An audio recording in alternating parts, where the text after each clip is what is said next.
Mr. President, ladies and gentlemen, what I'm about to say is going to shock you. Israel has a bright future at the UN. Now, I know that hearing that from me must surely come as a surprise, because year after year, I've stood at this very podium and slammed the UN for its obsessive bias against Israel. And the UN deserved every scathing word for the disgrace of the General Assembly that last year passed 20 resolutions against the democratic state of Israel and a grand total of 3 resolutions against all the other countries on the planet. Israel 20, rest of the world 3. And what about the joke called the UN Human Rights Council, which each year condemns Israel more than all the countries of the world combined,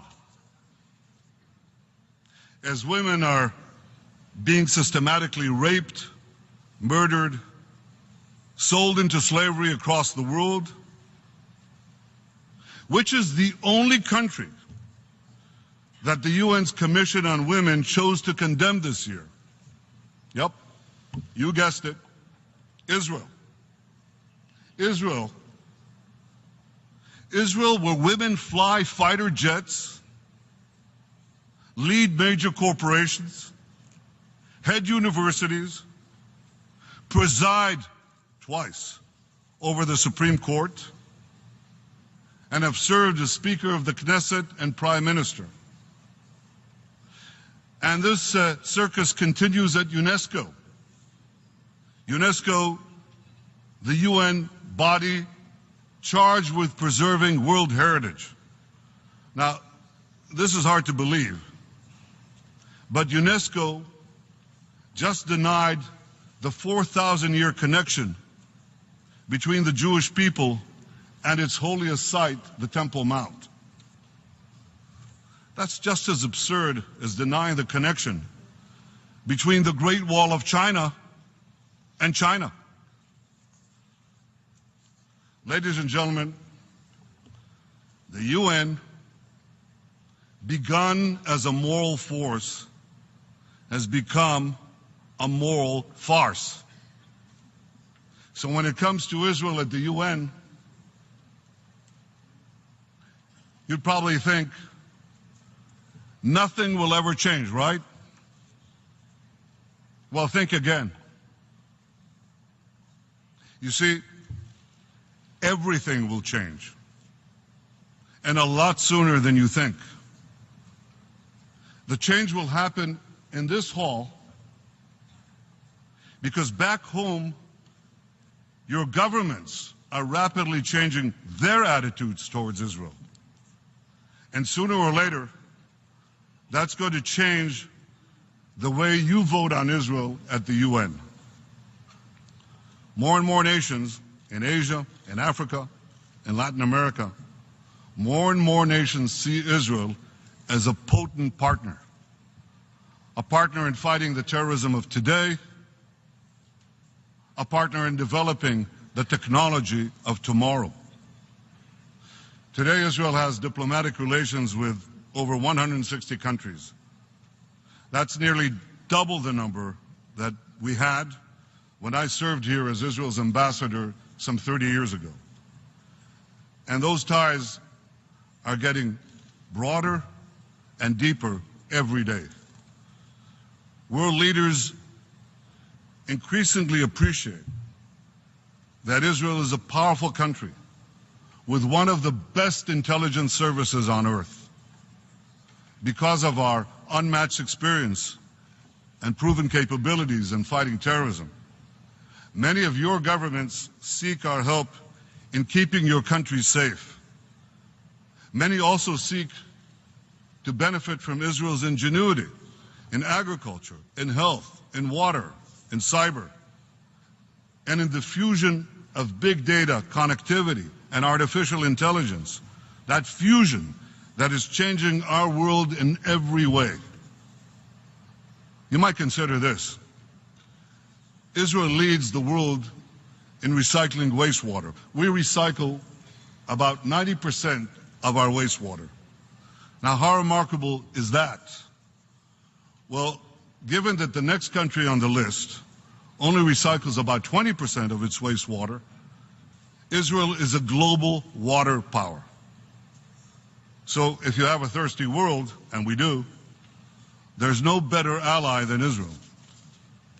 How about cybersecurity? That's an issue that affects everyone. Israel accounts for 0.1% of the world's population. Yet last year, we attracted some 20% of the global private investment in cybersecurity. I want you to digest that number.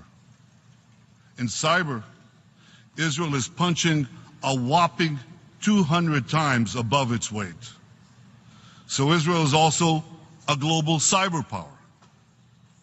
If hackers are targeting your banks, your planes, your power grids, and just about everything else, Israel can offer indispensable help. Governments are changing their attitudes towards Israel because they know that Israel can help them protect their peoples, can help them feed them, can help them better their lives. This summer I had an unbelievable opportunity to see this change so vividly during an unforgettable visit to 4 African countries. This is the first visit to Africa by an Israeli prime minister in decades. Later today, I'll be meeting with leaders from 17 African countries. We'll discuss how Israeli technology can help them in their efforts to transform their countries. In Africa, things are changing. In China, India, Russia, Japan, attitudes towards Israel have changed as well. These powerful nations know that despite make a big difference in many, many areas that are important to them. But now I'm going to surprise you even more. You see, the biggest change in attitudes towards Israel is taking place elsewhere. It's taking place in the Arab world. Our peace treaties with Egypt and Jordan continue to be anchors of stability in the volatile Middle East. But I have to tell you this. For the first time in my lifetime, many other states in the region recognize that Israel is not their enemy. They recognize that Israel is their ally. Our common enemies are Iran and ISIS. Our common goals are security, prosperity, and peace. I believe that in the years ahead, we will work together to achieve these goals, work together openly. So Israel's diplomatic relations are undergoing nothing less than a revolution. But in this revolution, we never forget that our most cherished alliance, our deepest friendship, is with the United States of America, the most powerful and the most generous nation on earth.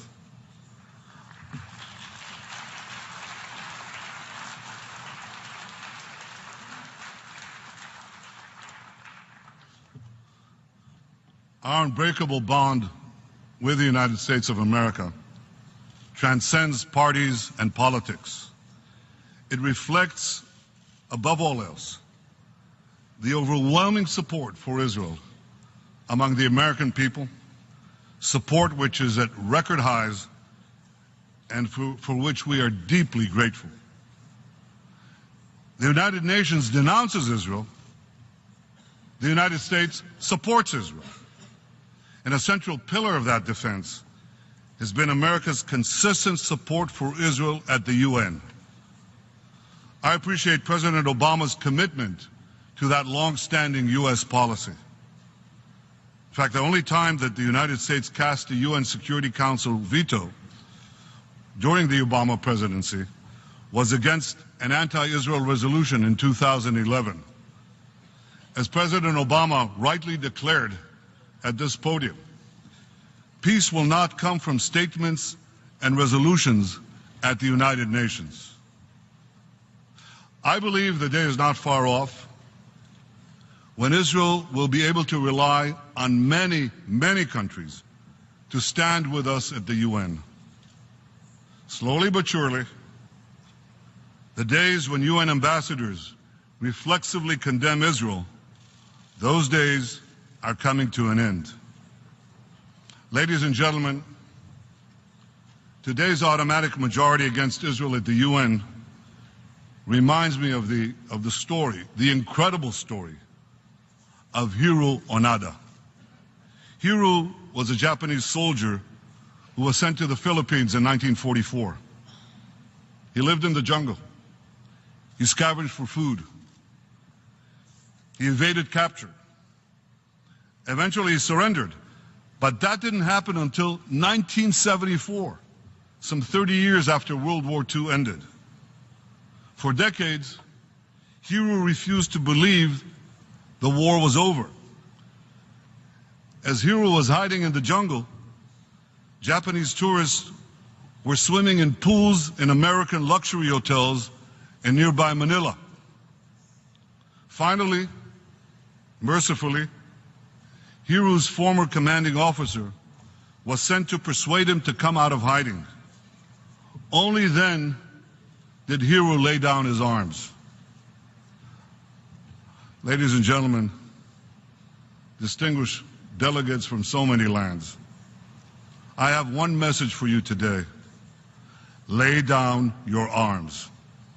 The war against Israel at the UN is over.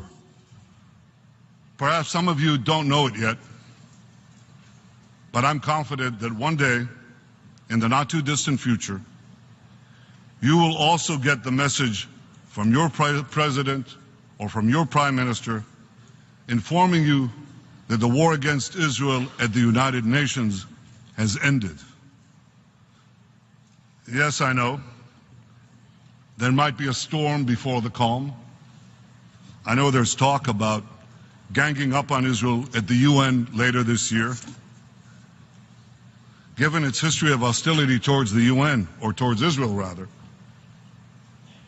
does anyone really believe that Israel will let the UN determine our security and our vital national interests? We will not accept any attempt by the UN to dictate terms to Israel.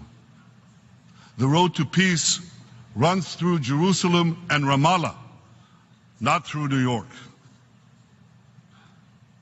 But regardless of what happens in the months ahead, I have total confidence that in the years ahead, the revolution in Israel's standing among the nations will finally penetrate this hall of nations.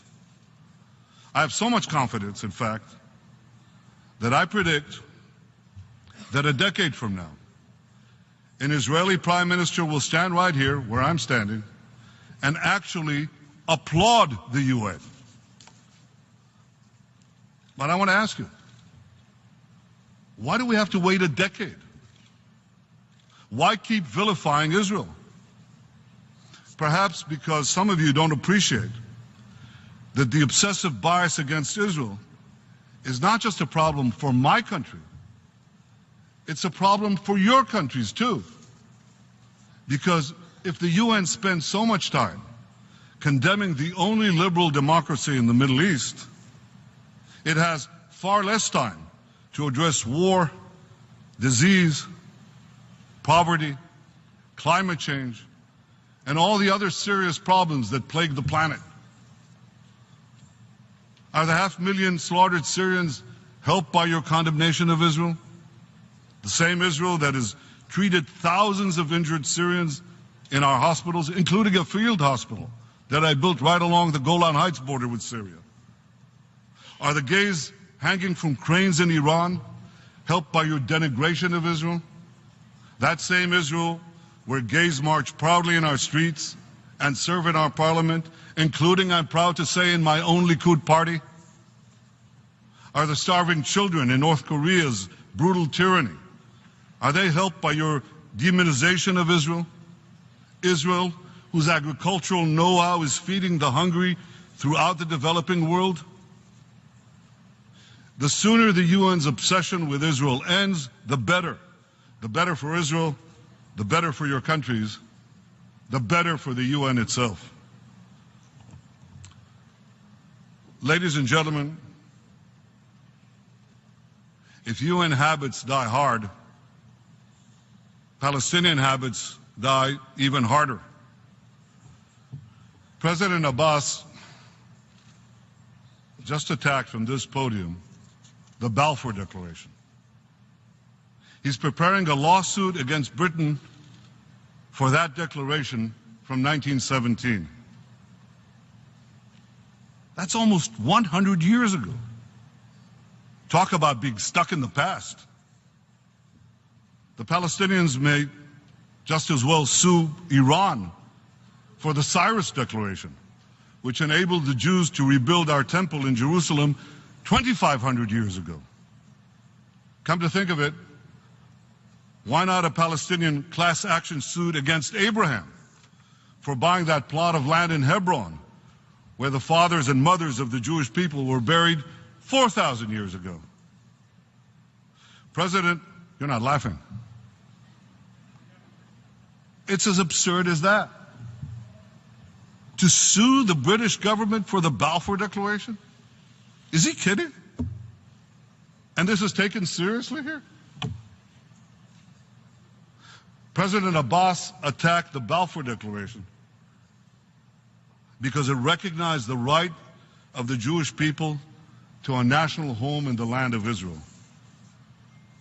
When the United Nations supported the establishment of a Jewish state in 1947, it recognized our historical and our moral rights in our homeland and to our homeland. Yet today, nearly 70 years later, the Palestinians still refuse to recognize those rights. Not our right to a homeland, not our right to a state, not our right to anything. And this remains the true core of the conflict, the persistent Palestinian refusal to recognize the Jewish state in any boundary. You see, this conflict is not about the settlements. It never was. The conflict raged for decades before there was a single settlement, when Judea, Samaria, and Gaza were all in Arab hands. The West Bank and Gaza were in Arab hands, and they attacked us again and again and again. And when we uprooted all 21 settlements in Gaza and withdrew from every last inch of Gaza, we didn't get peace from Gaza. We got thousands of rockets fired at us from Gaza. This conflict rages because for the Palestinians, the real settlements they're after are Haifa, Jaffa, and Tel Aviv. Now, mind you, the issue of settlements is a real one, and it can and must be resolved in final status negotiations. But this conflict has never been about the settlements or about establishing a Palestinian state. It's always been about the existence of a Jewish state in any boundary. Ladies and gentlemen, Israel is ready, I am ready to negotiate all final status issues. But one thing I will never negotiate: our right to the one and only Jewish state.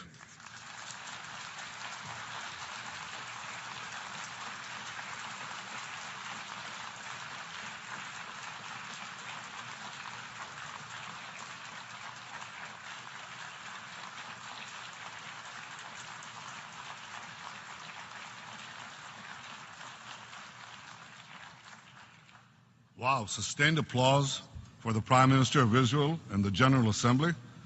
The change may be coming sooner than I thought.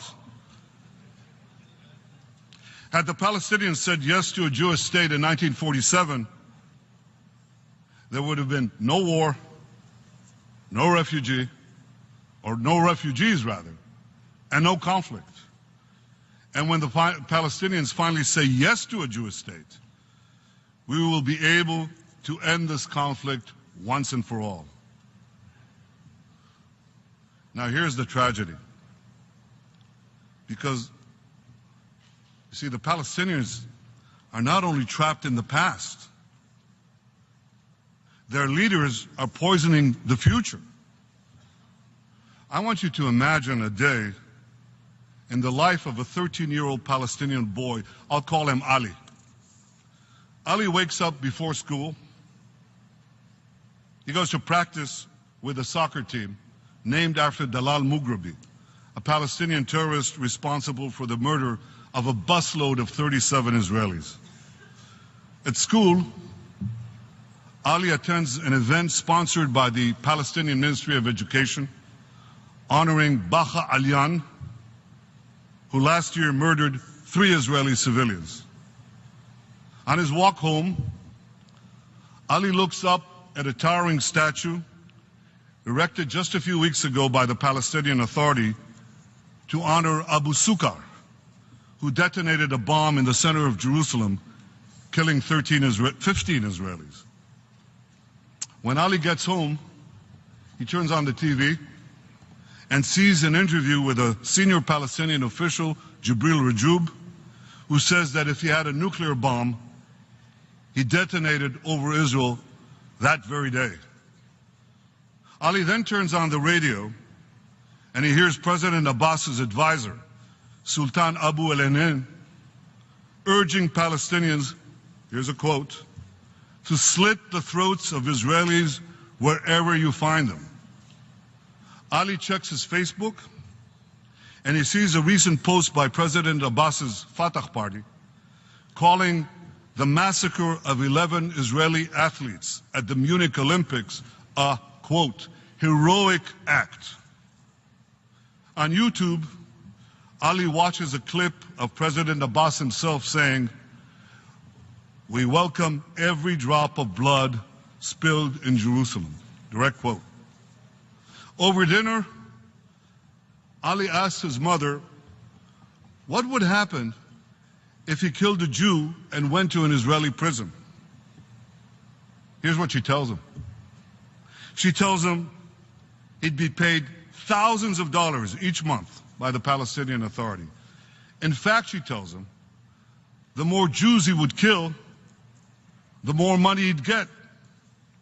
Oh, and when he gets out of prison, Ali would be guaranteed a job with the Palestinian Authority.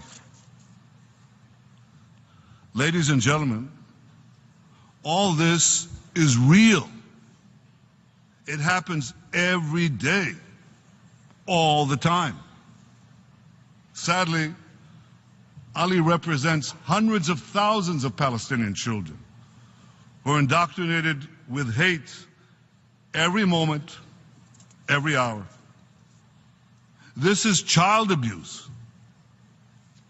Imagine your child undergoing this brainwashing. Imagine what it takes for a young boy or girl to break free out of this culture of hate. Some do, but far too many don't.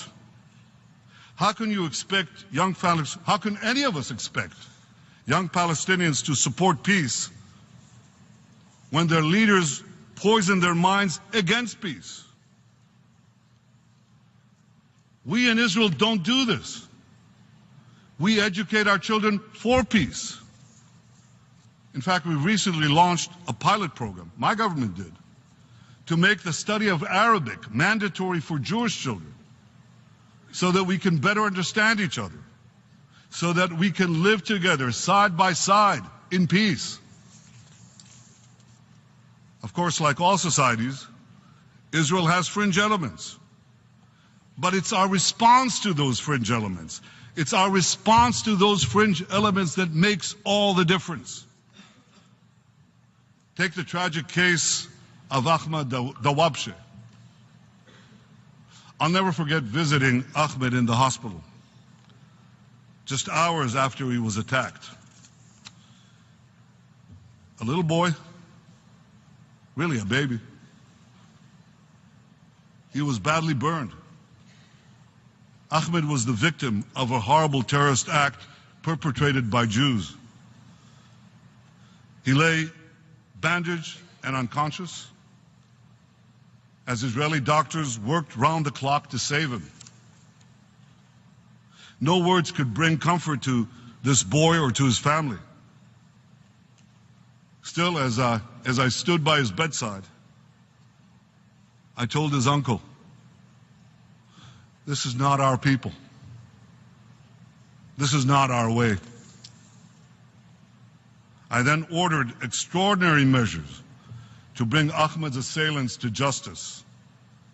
And today, the Jewish citizens of Israel, accused of attacking the Dawabshe family, are in jail, awaiting trial. Now, for some, this story shows that both sides have their extremists, and both sides are equally responsible for this seemingly endless conflict.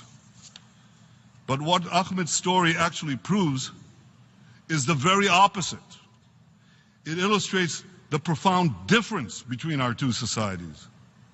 Because while Israeli leaders condemn terrorists, all terrorists, Arabs and Jews alike, Palestinian leaders celebrate terrorists. While Israel jails the handful of Jewish terrorists among us, the Palestinians pay thousands of terrorists among them.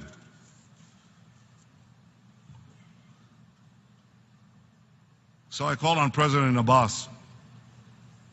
You have a choice to make. You can continue to stoke hatred as you did today, or you can finally confront hatred and work with me to establish peace between our two peoples. Ladies and gentlemen, I hear the buzz. I know that many of you have given up on peace. But I want you to know, I have not given up on peace. I remain committed to a vision of peace based on two states for two peoples. I believe, as never before, that changes taking place in the Arab world today offer a unique opportunity to advance that peace. I commend President Sisi of Egypt for his efforts to advance peace and stability in our region. Israel welcomes the spirit of the Arab Peace Initiative and welcomes a dialogue with Arab states to advance a broader peace. I believe that for that broader peace to be fully achieved, the Palestinians have to be part of it. I'm ready to begin negotiations to achieve this today, not tomorrow, not next week, today. President Abbas spoke here an hour ago. Wouldn't it be better if instead of speaking past each other, we were speaking to one another? President Abbas, instead of railing against Israel at the United Nations in New York, I invite you to speak to the Israeli people at the Knesset in Jerusalem. And I would gladly come to speak to the Palestinian parliament in Ramallah. Ladies and gentlemen, while Israel seeks peace with all our neighbors, we also know that peace has no greater enemy than the forces of militant Islam. The bloody trail of this fanaticism runs through all the continents represented here. It runs through Paris and Nice, Brussels and Baghdad, Tel Aviv and Jerusalem, Minnesota and New York, from Sydney to San Bernardino, So many have suffered its savagery. Christians and Jews, women and gays, Yazidis and Kurds, and many, many others. Yet the heaviest price of all, has been paid by innocent Muslims. Hundreds of thousands mercilessly slaughtered. Millions turned into desperate refugees. Tens of millions brutally subjugated. The defeat of militant Islam will thus be a victory for all humanity. But it would especially be a victory for those many Muslims who seek a life without fear, a life of peace, a life of hope. But to defeat the forces of militant Islam, we must fight them relentlessly. We must fight them in the real world. We must fight them in the virtual world. We must dismantle their networks, disrupt their fundings, discredit their ideology. We can defeat them, and we will defeat them. Medievalism is no match for modernity. Hope is stronger than hate. Freedom mightier than fear. We can do this. Ladies and gentlemen, Israel fights this fateful battle against the forces of militant Islam every day. We keep our borders safe from ISIS. We prevent the smuggling of game-changing weapons to Hezbollah in Lebanon. We foil Palestinian terror attacks in Judea, Samaria, the West Bank. And we deter missile attacks from Hamas-controlled Gaza. That's the same Hamas terror organization that cruelly, unbelievably cruelly, refuses to return 3 of our citizens and the bodies of our fallen soldiers, Oron Shaul and Hadar Golden. Hadar Golden's parents, Leah and Simcha Golden, are here with us today. They have one request: to bury their beloved son in Israel. All they ask for is one simple thing: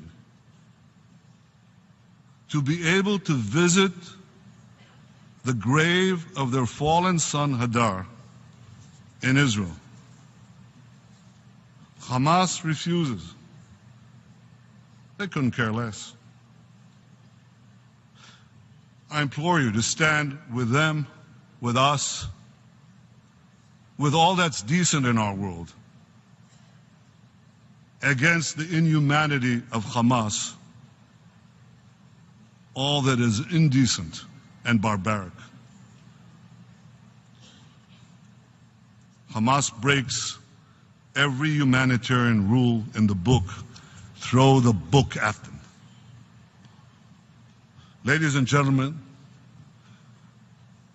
the greatest threat to my country, to our region, and ultimately to our world remains the militant Islamic regime of Iran.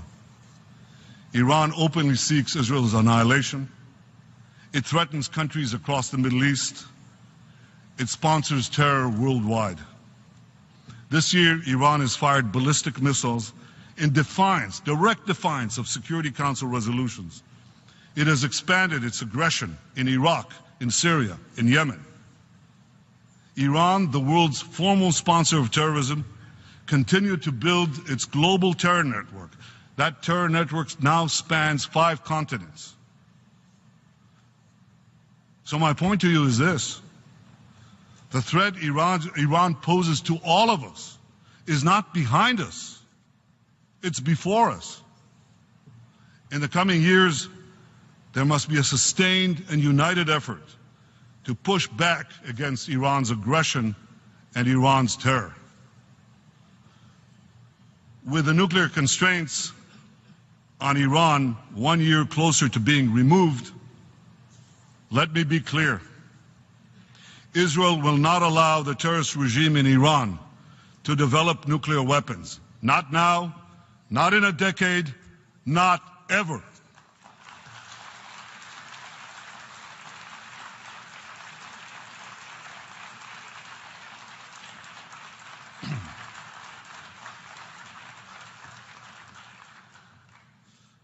Ladies and gentlemen, I stand before you today at a time when Israel's former president, Shimon Peres, is fighting for his life. Shimon is one of Israel's founding fathers, one of its boldest statesmen, one of its most respected leaders. I know you will all join me and join all the people of Israel in wishing him refuah shlema Shimon, a speedy recovery. I've always admired Shimon's boundless optimism. And like him, I too am filled with hope. I'm filled with hope because Israel is capable of defending itself by itself against any threat. I'm filled with hope because the valor of our fighting men and women is second to none. I'm filled with hope because I know the forces of civilization will ultimately triumph over the forces of terror. I'm filled with hope because in the age of innovation, Israel, the innovation nation, is thriving as never before. I'm filled with hope because Israel works tirelessly to advance equality and opportunity for all its citizens, Jews, Muslims, Christians, Druze, everyone. And I'm filled with hope because despite all the naysayers, I believe that in the years ahead, Israel will forge a lasting peace with all our neighbors.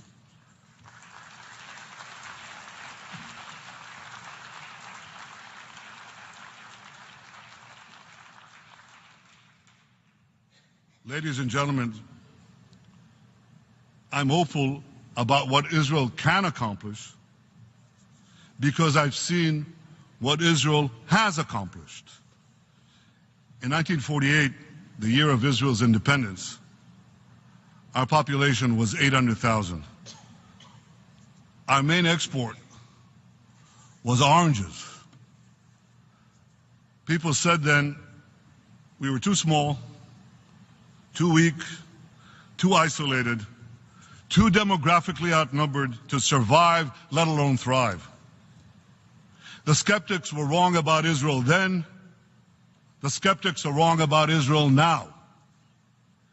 Israel's population has grown tenfold, our economy 40-fold. Today, our biggest export is technology. Israeli technology which powers the world's computers, cell phones, cars, and so much more. Ladies and gentlemen, the future belongs to those who innovate, and this is why the future belongs to countries like Israel. Israel wants to be your partner in seizing that future. So I call on all of you, cooperate with Israel, embrace Israel, dream with Israel. Dream of the future that we can build together, a future of breathtaking progress, a future of security, prosperity, and peace, a future of hope for all humanity, a future where even at the UN, even in this hall, Israel will finally, inevitably, take its rightful place among the nations. Thank you.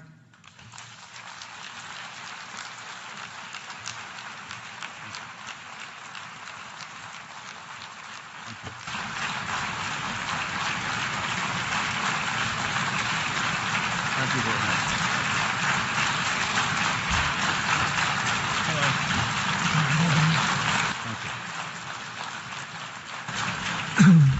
En nombre de la On behalf